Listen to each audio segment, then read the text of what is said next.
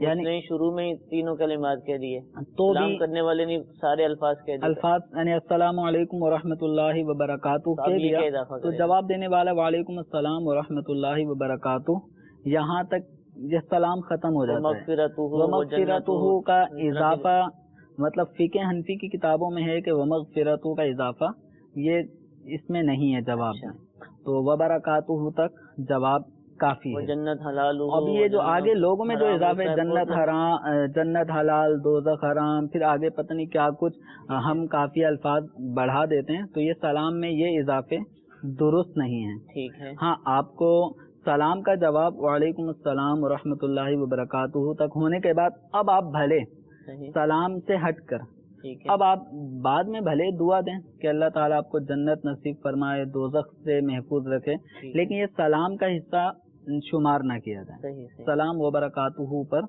اختتام پذیر ہو جاتا ہے. تو ایک تو حکم اللہ تعالیٰ کی طرف سے یہ ہوا کہ جب سلام کیا جائے تو اس سے بہتر الفاظ میں یعنی اضافے کے ساتھ جواب دیا جائے، یا جتنے الفاظ اس نے کہے تھے اتنے پر بھی اکتفا کیا جا سکتا ہے. جیسے کسی نے کہا السلام علیکم تو جواب میں وعلیکم السلام بھی پہ اکتفا کر سکتے ہیں.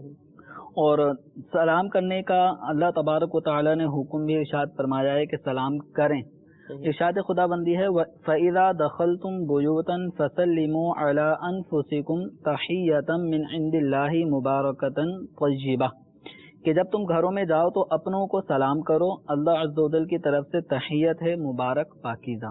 تو یہاں پر ایک ترغیب دلائی گئی ہے کہ کوئی شخص جب اپنے گھر پہ جا رہا ہوتا ہے، اپنے اہل و عیال سے ملنے جا رہا ہوتا ہے، اپنے والدین سے مل رہا ہوتا ہے، تو اپنے جب گھروں میں جائے تو اس کو چاہیے کہ گھر والوں کو بھی سلام کرے.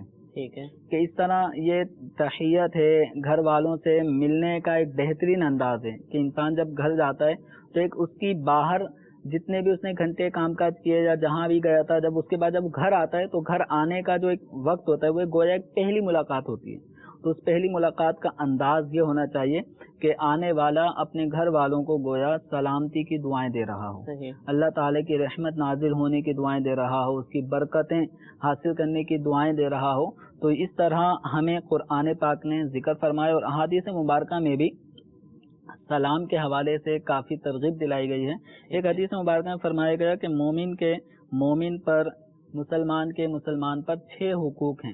تو ان 6 حقوق میں ایک یہ ہے کہ بیمار ہو جائے تو اس کی عیادت کریں، جب وہ انتقال کر جائے تو جنازے میں شرکت کریں، جب اس کو وہ بلائے دعوت کرے تو اس کی دعوت پہ حاضر ہو، اور جب اس سے ملے تو سلام کرے، جب اس کو چھینک آئے تو چھینک آنے پر جب وہ الحمدللہ کہے تو اس کے جواب میں یرحمک اللہ کہہ کر اس کا جواب دے. اور اسی طرح وہ موجود ہو یا موجود نہ ہو تو اس کی دونوں صورتوں میں خیر خواہی کرے. خیر خواہی کرے مراد یہ کہ اس کی اچھائی طلب کرے، اس کے حق میں بہتر سوچے، بہتر کام جو کر سکتا ہے وہ کرے، اس کے نقصان والے کام میں مبتلا نہ ہو کہ اس کو ضرر پہنچانے کی فکر کر رہا ہو، سوچ رہا ہو، اس کو تکلیف پہنچائے. تو اس حدیث مبارکہ میں بھی آپ صلی اللہ تعالی علیہ وآلہ وسلم نے ایک مسلمان کے حقوق میں سے اس بات کو حق کے طور پہ ذکر فرمایا ہے کہ جب کوئی سلام کرے تو اس کے سلام کا جواب دیا جائے. تو اب یہ سلام کرنا کیا ہے؟ یعنی اگر میں ملتا ہوں، کسی سے ملاقات ہوتی ہے تو لازم ہے کہ میں سلام کروں؟ کیا حکم ہے؟ دیکھیں، اس میں جب کسی سے انسان ملاقات کر رہا ہے تو ملاقات کرنے کی جو سنت ہے، ٹھیک ہے، جب کوئی شخص دوسرے کے پاس بغرض ملاقات گیا ہے تو اس موقع پر آنے والے شخص کے لیے سنت ہے کہ وہ جس سے ملاقات کرنے کے لیے گیا ہے اس کو ابتداً سلام کے الفاظ سے تحیت پیش کرے، یعنی ابتدائی کلام سلام کے ساتھ ہو. ٹھیک ہے، یہ نہ ہو کہ سلام کرنے سے پہلے اور بھائی کیسے ہو، ٹھیک ہو، یا میں آپ کا اتنے عرصے سے انتظار کر رہا تھا، بس آج آپ سے ملاقات ہو گئی. اس طرح جو بھی لوگوں کے ابتدائی کلمات ہوتے ہیں تو ان کے بجائے ابتدا سلام سے ہو. جب کسی سے ملاقات کے لیے انسان جا رہا ہو تو جاتے وقت اس کو ابتداً سلام کرنا چاہیے. ٹھیک ہے.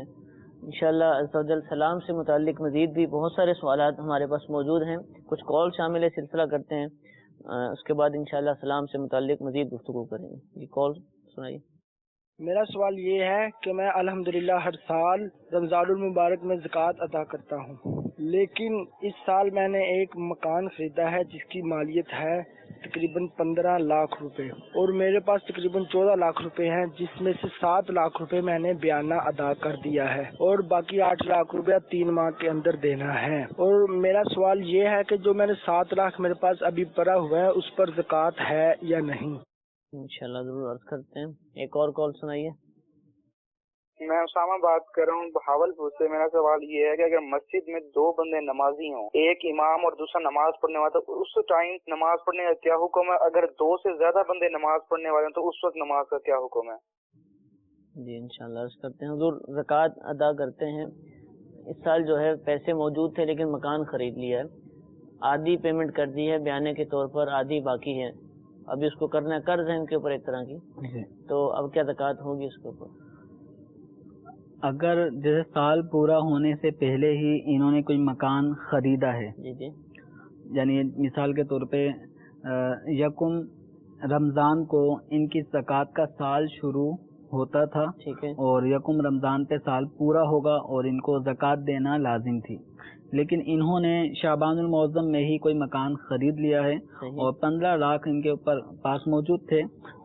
سال پورا ہونے سے پہلے مکان خرید لیا, 7 لاکھ پیمنٹ دے دی, 8 لاکھ قرضہ ان کے اوپر مزید باقی ہے, اور 7 لاکھ کی اماؤنٹ ان کے پاس موجود ہے, 14 لاکھ ان کے پاس موجود تھے. تو اس صورت میں یہ جو بقیہ 7 لاکھ ہیں یہ بھی ان کے اوپر قرضے کی صورت میں, یہ گویا ان کے اوپر قرض ہے جو بیچنے والا تھا اس کے طرف سے.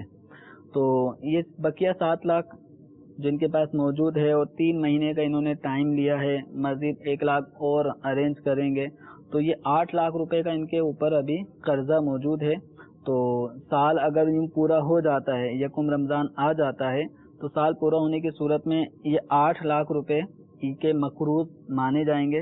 اگر ان کے پاس اس 7-8 لاکھ روپے کے علاوہ کوئی اور زیورات یا کوئی اور مال تجارت یا اس طرح کی چیزیں ہیں جو حاجت اصلیہ سے زائد اموال زکوٰۃ ان کے پاس نہیں ہیں, تو ان کا سارا یہ مال تو قرض میں ڈوبا ہوا ہے, اور قرض میں ڈوبی ہوئی رقم پر زکوٰۃ نہیں ہوتی. تو اس صورت میں ان پہ زکوٰۃ نہیں ہوگی.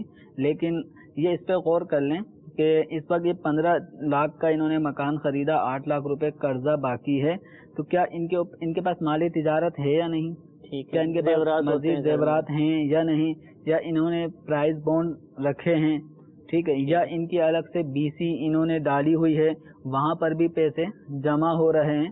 تو یہ کوئی ایسی تفصیل ہے کہ جن تفصیل کو یہ بیان کریں گے تو واضح طور پہ 2 ٹوک ان کو بتایا جا سکتا ہے کہ آپ پہ زکوٰۃ ہے یا نہیں. ٹھیک ہے. تو اس کے لیے ان کو چاہیے کہ دارالفتہ اہل سنت کے فون نمبر ہیں اس پہ رابطہ کریں. صبح 10 بجے سے شام 4 بجے تک کی یہ سروس ہے. 4 نمبرز ہیں, ان 4 نمبرز پہ آپ اپنے مسئلے کو ڈسکس کر سکتے ہیں. اور اگر دارالفتہ اہل سنت آپ کے اپنے شہر میں موجود ہو تو بالمشافہ وہاں جا کر مفتی صاحب سے اپنے مسئلے کو ڈسکس کریں, تاکہ اور بھی بہت ساری چیزیں سیکھنے کو ملیں گی, کیونکہ زکوٰۃ کے حوالے سے سوالات بھی بہت سارے کرنے پڑتے ہیں. بالکل, تو اس لیے نمبر پر ابھی مطلب یہ ہے نا, انہوں نے سوال کیا, ان کے سوال کو سن کر جواب دیا تو ہے, لیکن فائنلی حتمی جواب نہیں ہو پا رہا, کیونکہ ان کی مالی پوزیشن معلوم نہیں ہے. تو اس لیے دارالفتہ آئیں گے تو یہ زیادہ بہتر ہے, ورنہ فون پہ بھی رابطہ کر سکتے ہیں. ٹھیک ہے, جزاک اللہ. دوسری کال کچھ سمجھ نہیں پایا کہ مسجد میں 2 نمازی ہیں, تو اب جماعت کا کیا حکم ہے, 3 ہوں تو کیا حکم ہے؟ اگر آپ غالباً یہ شاید یہ پوچھنا چاہ رہے ہیں کہ ایک امام صاحب ہیں, ایک مقتدی ہے. ٹھیک ہے. عام طور پہ یہ فجر کی نماز میں ایسا ہو جاتا ہے کہ چھوٹی مسجدیں ہوں یا گاؤں کی یا تعداد ایسی ہوتی ہے کہ فجر میں غائب ہوتی ہے, تو امام ہے اور مؤذن ہے. تو اب ایسی صورت میں امام صاحب اور مؤذن صاحب اس طرح کھڑے ہوں گے کہ مؤذن یعنی چونکہ 2 ہی افراد ہیں, تو پہلا شخص امام جو ہے وہ امام کے بالکل ساتھ, مؤذن صاحب یا کوئی بھی نمازی ہے وہ سیدھے ہاتھ کی طرف اس طرح کھڑا ہوگا کہ اس کی ایڑی امام کی ایڑی سے کچھ پیچھے ہوگی. ٹھیک ہے, یعنی کھڑے ساتھ ہی ہوں گے لیکن ایڑی کے اندر فرق ہوگا. پنجے بھلے آگے نکل جائیں مقتدی کے, اس سے غرض نہیں ہے, لیکن مقتدی کی ایڑی امام کی ایڑی سے پیچھے رہنی چاہیے. ایڑی جو پاؤں کا پچھلا حصہ ہوتا ہے, جو کہیں گے ٹخنا, نہیں ٹخنا تو ٹخنا الگ ہے. ٹھیک ہے, تو یہ پیچھے ایڑی جو ہے وہ پیچھے ہونی چاہیے. ٹھیک ہے, تو ایڑی پیچھے ہو. اب یہ نماز اسٹارٹ کر دیں. ٹھیک ہے. اب اس دوران اگر کوئی نیا نمازی آ جاتا ہے, جیسے کوئی اور نمازی بھی آ گیا, وہ بھی جماعت میں شامل ہونا چاہ رہا ہے, تو وہ نیا نمازی اس مقتدی کو ہاتھ لگائے, صحیح, اور مقتدی حکم شرع کی تعمیل میں پیچھے آ جائے.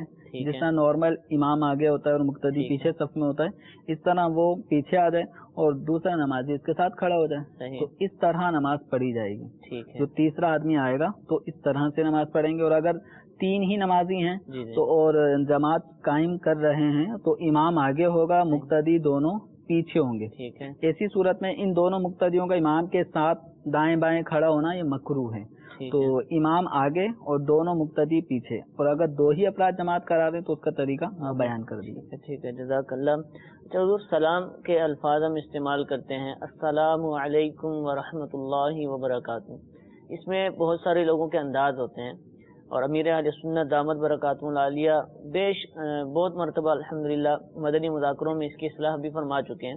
جی اگر آپ بھی اس کی تھوڑی سی دہرائی فرما دیں کہ عموماً جو ہے غلط طریقہ کار کہ جس سے سلام کرنے کی سنت ادا نہ ہوتی ہو اور صحیح نہیں ہے، معنی بھی بعض صورتوں میں بگڑتے ہوں گے، جی وہ اگر چند الفاظ آپ نے ارشاد فرما رہے ہیں۔ دیکھیں، اس میں ہماری ایک تعداد ہے جہاں دیگر یعنی قرآن پاک کی صورتیں بھی اگر یاد ہوتی ہیں تو ان صورتوں کو بھی وہ اس طرح پڑھ رہے ہوتے ہیں کہ اگر ان کا سنا جائے تو ٹھیک ٹھاک۔ سورہ کوثر ہی کو لے لیں، ٹھیک ہے اس سورہ کوثر کے اندر بھی بہت ساری غلطیاں لوگ کر رہے ہوتے ہیں۔ سورہ اخلاص سن لیں، اس میں بھی بے شمار غلطیاں کر رہے ہوتے ہیں، حالانکہ 3 آیتوں پر یا 4 آیتوں پر یہ مشتمل ہے۔ تو اس صورت میں اب جو سلام ہے تو یہاں پہ بھی غلطی کرتے ہیں، بہت سارے الفاظ لوگوں کے سلام کا رواج یہ پڑ چکا ہے، السلام علیکم، ٹھیک ہے السلام علیکم، ٹھیک ہے تو السلام علیکم، ٹھیک اب ہے یہ بچوں کو بھی السلام کر رہے ہوتے ہیں۔ ٹھیک ہے، تو اسی طریقے سے بہت سارے لوگوں نے اپنے طور پہ تلفظ بنایا السلام ہوا ہے۔ علیکم اس طرح کہتے ہیں۔ ہاں، تو یہ طریقہ غلط ہے، اصل جو تلفظ ہے وہ ہے السلام علیکم ٹھیک ہے ورحمۃ اللہ وبرکاتہ۔ ٹھیک ہے تو السلام علیکم اس طرح سے سلام کریں، اس کی پریکٹس کرنے سے ٹھیک ہے۔ کافی آسان ہو جائے گا۔ صحیح اسی طرح جو امام حضرات ہوتے ہیں جب یہ سلام پھیر رہے ہوتے ہیں تو یہ بھی السلام علیکم، تو یہ اس کا یہ سنائی نہیں دیتا۔ صحیح صحیح یہ بعض اوقات پڑھتے ہیں یا نہیں پڑھتے، یا پڑھتے ہوں گے لیکن سنائی نہیں دیتا، تو سلام ہی سنائی دیتا ہے۔ تو ایسے موقع پر امام حضرات کو بھی جو کچھ بلند آواز سے پڑھنا ہے صحیح صحیح وہ بلند آواز سے اتنا صاف پڑھیں کہ سننے والوں کو صاف صاف سنائی دے۔ ٹھیک ہے تو السلام علیکم واضح طور پہ کہنا چاہیے امام حضرات کو بھی۔ تو اس کے علاوہ جب آپس میں لوگ سلام کریں تو سلام کے الفاظ بھی پورے پورے ہوں، اور وعلیکم السلام، وسلام، وسام، یہ لوگ یوں سلام کے الفاظ کہنے میں بھی شارٹ کٹ لوگوں نے بنائے ہوئے ہیں، تو یہ طریقہ غلط ہے۔ لگتا ہے بظاہر فارمیلٹی کی ایک عادت بنی ہوئی، بس نکل جاتے ہیں۔ سنت کی نیت ہوتی ہو ہر ایک کی، اور اس کے پورے احکام پیش نظر ہوتے ہوں، نیکیاں اتنی زیادہ ملتی ہیں، یہ ساری باتیں تو ہو سکتا ہے اسی کہ طرح دیکھیں، یہ تو سلام کے الفاظ تو کہہ رہے ہیں، جی جی کہنے کے اندر بھی شارٹ کٹ چل رہا ہے، اور جب یہ لکھ رہے ہوتے ہیں جی جی ٹیکسٹ لکھ رہے ہوتے ہیں، ایک دوسرے کو میسج کر رہے ہوتے ہیں، بلکہ بسا اوقات دارالفتاء اہل سنت کی جو میل سروس ہے darulifta@dawat-islami.net، اس پہ آپ میل کے ذریعے بھی سوال پوچھ سکتے ہیں۔ جی جی تو اس میل پر ایڈریس پر بھی جو کئی سوالات آ رہے ہوتے ہیں تو اس میں بھی لوگوں نے بہت شارٹ کٹ بنائے ہوئے ہوتے ہیں۔ انٹرنیٹ کے تو الگ سے سلام جی ابھی السلام علیکم کے لیے AOA، جی یہ مطلب السلام علیکم انہوں نے کہہ دیا، جی اس کے جواب کے بھی اسی طرح شارٹ کٹ ہوتے ہیں۔ تو اس کے بھی جوابات اب وہ W اور S کر کے وعلیکم السلام، وعلیکم السلام تو یہ اس سے سلام کی سنت ادا نہیں ہوتی۔ ٹھیک ہے حتیٰ کہ آپ یوں سمجھیں السلام علیکم، صحیح السلام علیکم، یہ میم کو ساکن پڑھ دیا، ٹھیک ہے حالانکہ یہ ہے السلام علیکم۔ تو اگر کسی نے یوں کہا السلام علیکم تو سنت کے مطابق سلام نہیں ہوا، ٹھیک ہے سلام ہو جائے گا، سنت ادا نہیں ہو، جو سلام کرنے کی سنت تھی وہ ادا نہیں ہوئی، اسی بنا پہ جواب دینا بھی واجب نہیں ہوگا۔ یعنی جس آدمی نے سلام کے الفاظ بول رہا ہے لیکن میم کو ساکن کر کے کہہ رہا ہے السلام علیکم، تو سنت ادا نہیں ہو رہی، صحیح جواب دینے والے پہ اس کا جواب واجب نہیں ہو رہا۔ ٹھیک ہے تو جب وہ بول رہا ہے اتنے سارے الفاظ پڑھ رہا ہے لیکن میم پیش منہ وہ ادا نہیں کر رہا تو سنت ادا نہیں ہو رہی۔ تو AOA لکھنے سے، ایسی جواب میں W اور S لکھنے سے جواب کی سنت بھی ادا نہیں ہوگی، جواب کا واجب بھی ادا نہیں ہوگا، جبکہ سلام اگر AOA کیا گیا تو اس پہ جواب بھی واجب نہیں ہوگا۔ صحیح تو صحیح اس لیے سلام کے الفاظ پورے پورے ادا کیے جائیں، جواب بھی پورے پورے دیے جائیں۔ یہ سلام کیا ہے؟ دعا ہے۔ ٹھیک ہے اس کا معنی سلام دعا ہے، ٹھیک ہے جب دعا ہے تو دعا کے اندر ایسا شارٹ کٹ اللہ تعالیٰ سے مانگیں، ٹھیک ہے. دوسرے مسلمان کے حق میں مانگیں. اپنے لیے جب دوسرا آپ کو جواب دے رہا ہے تو وہ بھی جواب بالکل کشادہ دلی کے ساتھ دے, گرم جوشی کے ساتھ دے. اور سلام کرنے کے وقت جو نیت ہونی چاہیے تو وہ نیت یہ ہو کہ السلام علیکم. جب کوئی سلام کر رہا ہو تو سلام کرنے والے کو چاہیے کہ وہ اس نیت کے ساتھ سلام کرے کہ اس بندے کی عزت, آبرو, اس کا مال, سب کچھ میری طرف سے محفوظ رہے گا. ٹھیک ہے. جب گویا ہم کہتے ہیں السلام علیکم ورحمۃ اللہ وبرکاتہ, آپ پہ سلام ہو, اللہ کی رحمت ہو, اس کی برکت نازل ہو, تو السلام علیکم جب کہا جا رہا ہوتا ہے تو اس کا مطلب یہ ہوتا ہے کہ آپ کا مال, آپ کی عزت, آپ کی جان, عزت آبرو, یہ سب میری طرف سے محفوظ ہے. ٹھیک ہے. یعنی میں آپ کی عزت پامال نہیں کروں گا, میں آپ کی عزت آبرو, حضور یہ ہوتا تو نہیں مال و ہے, اسباب ضائع نہیں کروں گا. لڑنے جانا ہے نا, یعنی اس کو ڈانٹنا ہے یا اس سے جھگڑا کرنا ہے بول چال کے اندر, یا کچھ بھی کرنا ہے, یا کسی کو ڈرانا ہے, تو سلام وہ لوگ بھی واضح کرتے ہی ہیں. تو اب اس کا مطلب کیا ہوا کہ ان کی سنت ادا نہیں ہو رہی ہے, کہ مانا کے پیش نظر وہ کر نہیں رہے ہیں. شروع میں تو کہہ رہے ہیں کہ سلام کے الفاظ کہنے سے تو جب ملاقات کے لیے گئے ہیں, بعد میں بھلے وہ لڑیں گے, جی جی, لیکن جب ملاقات کے لیے گئے سلام کی سنت ادا کی ہے تو سنت ادا ہونے کی صورت تو بن سکتی ہے, لیکن نیت جو سلام کرنے والے کو اگلے شخص کے بارے میں نیت کرنی چاہیے وہ یہاں پہ بیان کی جا رہی ہے کہ اس کو یہ نیت کرنی چاہیے کہ آپ کی عزت, آبرو, مال وہ میری طرف سے محفوظ ہے. یعنی میں آپ کی عزت, آبرو ریزی نہیں کروں گا, آپ کا مال ضائع نہیں کروں گا, آپ کو تکلیف نہیں پہنچاؤں گا. تو یہ نیت بھی ہونی چاہیے. ٹھیک ہے. تو گویا جو حدیث مبارکہ میں ہے کہ ایک مسلمان کا مال, اس کی عزت اور اس کی جان دوسرے مسلمان پہ حرام ہے. صحیح. تو اس کا مطلب یہی ہے کہ ایک مسلمان دوسرے مسلمان کے مال کو ضائع نہیں کرے گا, اس کی عزت سے نہیں کھیلے گا, اسی طرح اس کی جان, اس کے جسم کو کوئی تکلیف نہیں پہنچائے گا. اور مسلمان کی تعریف بھی یہی ہے, من سلم المسلمون من لسانہ و یدہ, کہ جس کے ہاتھ سے, جس کی زبان سے دیگر مسلمان محفوظ رہیں. تو جب سلام کے جو الفاظ ہیں ان کو سامنے رکھ کر جب ہم سلام کریں گے تو یہ لفظ ہی خود بتا رہا ہے کہ اے سلام کرنے والے, تجھے تو اگلے شخص کی عزت کا پاس رکھنا چاہیے, تجھے اگلے شخص کی جان و مال کا خیال رکھنا چاہیے. اب اس کے بعد وہ لڑ رہا ہے, جھگڑ رہا ہے, تو سلام کے الفاظ تو اس کو یہ کہہ رہے تھے. وہ لفظ سلام بھی سلام کرنے والے کو یہ ترغیب دلا رہے ہوتے ہیں کہ ایذائے مسلم سے بچنا ہے. اب یہ ہے کہ جہاں ہماری بہت ساری چیزوں کی طرف توجہ نہیں ہے تو وہیں ہماری سلام کے مقاصد جو ہیں اس کی طرف بھی توجہ نہیں ہے. اگر معنی پیش نظر ہو اور کثرت کی جائے سلام کی تو پھر امن و امان پھیلے گا. سلام کثرت کے ساتھ کرنا یہ احادیث مبارکہ میں مرغوب ہے. نبی کریم صلی اللہ تعالی علیہ وآلہ وسلم نے محبت عام کرنے کا, یعنی معاشرے میں محبت, بھائی چارگی پھیل جائے, اس کا نبی کریم صلی اللہ تعالی علیہ وسلم نے بہت ہی پیارے انداز میں ایک ترغیب دلائی اور ایک مثال سے سمجھایا. تو نبی کریم صلی اللہ تعالی علیہ وآلہ وسلم ارشاد فرماتے ہیں کہ جنت میں تم نہیں جاؤ گے جب تک ایمان نہ لاؤ. ٹھیک ہے. ظاہر بات ہے کہ جنت کفار کے لیے نہیں ہے, جنت ہے ہی مسلمانوں کے لیے. تو تم جنت میں نہیں جاؤ گے جب تک ایمان نہ لاؤ, اور تم مومن نہیں ہوگے جب تک آپس میں محبت نہ کرو. یعنی کمال ایمان سے اس وقت تک متصف نہیں ہوگے جب تک آپس میں محبت نہ کرو. اور فرماتے ہیں کیا تمہیں ایسی چیز نہ بتاؤں کہ جب تم اسے کرو تو آپس میں محبت کرنے لگ جاؤ. تو فرمایا وہ یہ ہے کہ آپس میں سلام کو پھیلاؤ. تو یہ ہے ایک دوسرے سے, جب ایک مسلمان دوسرے سے, دوسرا تیسرے سے, تیسرا چوتھے سے, اس طرح جب سارے ایک دوسرے سے سلام کرنے لگ جائیں گے تو خود بخود محبت پیدا ہوتی ہے. آپ یا میں اس بات کو, یا دیگر جو بھی ہمارے ناظرین ہیں وہ سن رہے ہوں گے کہ کسی ان نون پرسن کو جب ہم سلام کرتے ہیں وہ محبت کے ساتھ السلام علیکم ورحمۃ اللہ وبرکاتہ, تو خود بخود اس مسلمان کے دل میں آپ کی طرف ایک محبت پیدا ہو جاتی ہے. کشش ہے سلام کے الفاظ میں, جو سلام کرنے والے کی محبت جواب دینے والے کے دل میں, اور اس نے اگر اچھے انداز میں جواب دیا تو سلام کرنے والے کے دل میں اس کی محبت پیدا ہو جاتی ہے. تو یہ سلام ایک محبت پھیلانے کا ذریعہ ہے, اور اس چیز کی اب قلت ہوتی جا رہی ہے. لوگ سلام کو بھولتے چلے جا رہے ہیں. یہی وجہ ہے کہ ہمارے معاشرے میں اب جو ہے نا محبتیں دیکھنے, یعنی ترس گئے لوگ کہ بھائی ہے تو وہ بھائی سے محبت سے نہیں مل رہا, دوست دوستوں میں وہ محبت نہیں ہے, پڑوسیوں میں محبت نہیں ہے. وجہ چونکہ ایک دوسرے کو دیکھ رہے ہیں, سلام کر کے گفتگو کا آغاز نہیں کر رہے, ایک دوسرے کا حال احوال نہیں پوچھ رہے, تو یوں محبتوں کے اندر کمی آ رہی ہے. حضور ابھی تک جو میں سمجھا ہوں, جو الفاظ آپ نے استعمال فرمائے, اس سے یہ کہ جس سے ہماری ملاقات ہو یا جس سے ہمیں گفتگو کرنا مقصود ہے اسی کو سلام کیا جائے. ویسے چلتے پھرتے بازار میں آمنا سامنا ہوتا ان کے لیے سلام کرنا ضروری نہیں ہے, کیا ایسا ہی ہے؟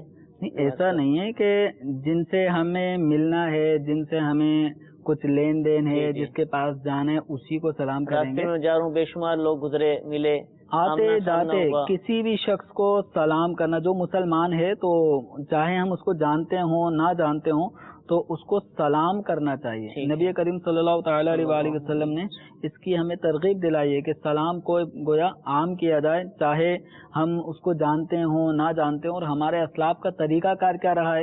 حضرت عبداللہ بن عمر رضی اللہ تعالی عنہما یہ متبع سنت, سارے صحابہ متبع سنت ہیں, لیکن آپ کا یہ ٹائٹل ہے سنت کی پیروی کرنے والے, متبع سنت. آپ کو یہ معلوم ہوتا تھا کہ حضور صلی اللہ تعالی علیہ وسلم نے یہ کام کیا ہے تو اس کام کو کرنے کی کوشش کرتے تھے. جس مقام پہ وہ کوئی کام کیا تو اس مقام پر جا کر اس کام کو کیا کرتے تھے. جیسے نماز جہاں جہاں سرکار صلی اللہ تعالی علیہ وسلم نے پڑھی, حضرت عبداللہ بن عمر رضی اللہ تعالی عنہما ان مقامات پہ نماز پڑھتے تھے. تو یوں ہی جب سرکار صلی اللہ تعالی علیہ ہجرت کے راستے پر بھی شریعت تشریف لے گئے, جی تو بہت یعنی مکہ مکرمہ سرکار صلی اللہ تعالی علیہ وسلم حج کے لیے آئے, تو اس مقام پہ جہاں جہاں سفر حج میں جہاں نماز پڑھی, واپسی میں مدینے کی طرف جب آئے تو وہاں جہاں نماز پڑھی, تو اس میں پوچھتے تھے, لوگوں سے پوچھتے تھے, ان کے گھروں میں پوچھا کرتے تھے کہ حضور صلی اللہ تعالی علیہ وسلم نے نماز کہاں پڑھی ہے, تو اس مقام پر پھر آپ 2 رکعت نماز پڑھا کرتے تھے. اس مقام کی برکت حاصل کرنے کے لیے یہ حضرت عبداللہ بن عمر رضی اللہ تعالی عنہما کا طریقہ کار تھا. تو چونکہ سلام حضور صلی اللہ تعالی علیہ وسلم نے اس کی ترغیب دلائی ہے اور اس کے ذریعے محبتیں پھیلتی ہیں, تو حضرت عبداللہ بن عمر رضی اللہ تعالی عنہما کا کیا عمل ہوتا تھا کہ یہ کسی نہ کسی کو اپنے ساتھ بازار لے جاتے تھے. ٹھیک ہے. تو ایک مرتبہ حضرت طفیل, یہ ایک صحابی رسول ہیں, تو یہ صحابی رسول ایک دن حضرت عبداللہ بن عمر رضی اللہ تعالیٰ عنہ کے پاس آئے, تو حضرت عبداللہ بن عمر نے فرمایا کہ چلیں بازار چلتے ہیں. ٹھیک ہے. تو حضرت طفیل رضی اللہ تعالیٰ عنہ نے کہا کہ حضرت آپ نے خریدنا تو کچھ نہیں ہوتا, ایسے ہی چلے جاتے ہیں, نہ آپ نے کسی کا قرضہ چکانا جانا ہے, نہ کوئی مال خریدنے جانا ہے, یا کوئی آپ کی بظاہر جیسے بازار میں لوگ جاتے ہیں تو کسی سے ملنا ہے کہ فلاں آدمی بازار میں آئے گا, یا کسی کا قرض دینا ہے, یا کوئی سامان خریدنا ہے, تو آپ جاتے ہیں آپ کوئی چیز خریدتے ہی نہیں ہیں. چلیں ایسا ہے کہ یہیں بیٹھ کے کچھ ہم باتیں کرتے ہیں, یعنی احادیث مبارکہ میں آپ سے سنوں گا, یہیں بیٹھ کے کچھ ہم باتیں کر لیتے ہیں. تو حضرت عبداللہ بن عمر رضی اللہ تعالی عنہما نے ارشاد فرمایا کہ ہم تو صرف سلام کرنے کے لیے بازار جاتے ہیں, جو ملے گا اس کو سلام کریں. یعنی لوگوں کی کثرت ہوتی ہے, یعنی لوگوں کی کثرت ہے اور سلام کرنے کا ایک موقع ہوتا ہے. تو یوں حضرت عبداللہ بن عمر رضی اللہ تعالی عنہما سلام کرنے کی غرض سے جایا کرتے تھے.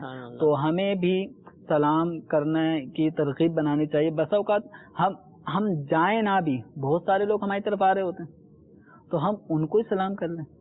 ٹھیک ہے. کوئی بندہ کہیں بیٹھا ہے, قریب سے کوئی گزر رہا ہے, تو گزرنے والا سلام کر لے. اگر اس نے سلام نہیں کیا تو بیٹھنے والے کو چاہیے کہ اس کو سلام کر کے. اب اس میں یہ ہے کہ سلام کو عام کریں, لیکن ایسا نہ ہو کہ سلام کرنے کے لیے یہ آگے بڑھتا ہے, اگلا شخص پریشان ہو جائے. یعنی انداز ایسا نہیں ہونا چاہیے کہ اگلا شخص سمجھ جائے گا یہ مجھ سے کوئی موبائل تو نہیں چھیننے کے لیے آ گیا. جیسے کوئی گزر رہا ہے, یہ بیٹھا ہوا ہے تو ایک دم السلام علیکم, تو وہ گھبرا نہ جائے. تو اصل جو سلام کرنے کا مقصد ہے وہ یہی ہے کہ اگلے شخص کو آپ کی طرف سے کسی قسم کی تکلیف نہ ہو, تو سلام بھی اسی طرح ہونا چاہیے. تو کہ اگلے شخص کو تکلیف نہ ہو, بلکہ آپ کا سلام اس کے دل میں محبت پیدا کر دیں. ٹھیک ہے. اس انداز میں سلام ہونا. بہت سارے سوالات ذہن میں بھی موجود ہیں, ہمارے پاس لکھے ہوئے ہیں. ہمارے دیگر اسلامی بھائی بھی ہم سے سوالات کر رہے ہیں, انشاءاللہ ان کو ہم شامل کریں گے. کچھ کالز شامل سلسلہ کرتے ہیں. جی کال سنائیے. امجد رضا اتاری چوبارہ ضیاء کوٹ سے عرض کر رہا ہوں. میرا مفتی صاحب کی بارگاہ میں سوال ہے کہ خط یا SMS کے ذریعے سلام بھیجا جاتا ہے, کیا اس سلام کا جواب دینا واجب ہے, اور کیا یہ تحریری طور پہ جواب دینا واجب ہوگا یا زبان سے کہہ لینے سے بھی واجب ادا ہو جائے گا؟ السلام علیکم ورحمۃ اللہ وبرکاتہ. وعلیکم السلام ورحمۃ اللہ وبرکاتہ. جی ایک اور کال سنائیے.